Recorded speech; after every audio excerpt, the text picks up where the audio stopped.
What better way to kick off the weekend than with a mimosa bar? So today I'm setting up a fun bar of bubbles with one of my favorite companies, Torani.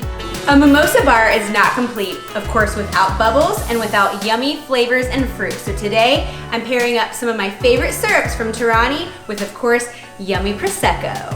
I'm about to cut up the fruit, and that way we can top all of our mimosas with delicious fresh fruit. I love adding fresh fruit to my mimosa bar because it just adds that hint of specialness. I don't even know if that's a word, but it makes it seem like you went to a lot of extra work when it really wasn't that hard at all. And it's like you're eating a salad, right? If you're putting fruit in a mimosa, that kind of translates to a salad, right? We'll just let ourselves think that. Today I'm going with a really simple mimosa bar, so the only juice that I'm going to use is orange juice because we're going to let the Torani syrup do all the work. I'm also only going with 3 different kinds of fruits. We're going to do pineapple, fresh strawberries, and fresh raspberries. That way there's not too many choices, and hey, if you want to do all 3, go for it. You can definitely add fresh pineapple, but I'm taking a little bit of the lazy route today and I'm just using canned pineapple just to make it kind of more speedy. I made sure to drain all of the juice out of the pineapple, and then I'm gonna put all of my fruit that I cut up and got ready into these cute little ramekins. I like to add really cute silverware or like serving utensils to anything that I do.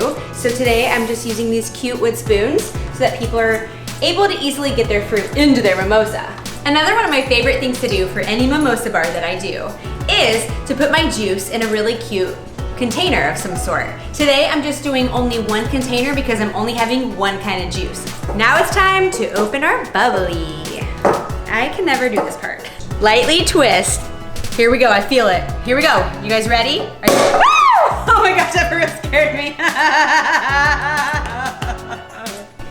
All right, first I'm gonna start with my orange juice, and I don't like too much orange juice if you get my drift, so I'm only gonna add a little bit. So for today's show, I'm only gonna make 1 recipe, but you can totally check out the blog for a bunch more recipes. So I'm gonna do 1 pump of pineapple and 1 pump of strawberry. It's gonna be so good. It's like gonna be so good.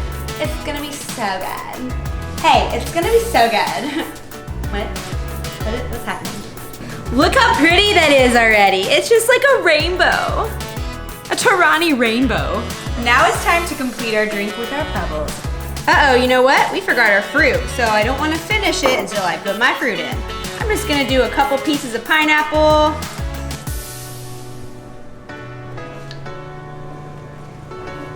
And a couple strawberries. Look at that, it's so precious. It's floating just like it was meant to be. And then I'm just gonna top it with a little extra bubbles. Look at that. All right, I'm gonna just give my mimosa a little tiny stir so that all of those flavors just marry together, and it's just, oh my gosh, look, oh my gosh, woo, it's a party in here. And now it's the time we've all been waiting for.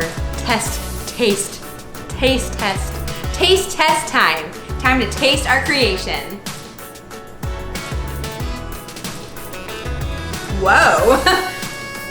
Whoa, that is good. And I'm not just saying that because I'm on camera. The pineapple and the strawberry just marry together so good with that orange juice, and of course the champagne just brings it all together. This is a recipe that I'll be doing on my mimosa bar for a long time. Cheers, you guys. Who wants one?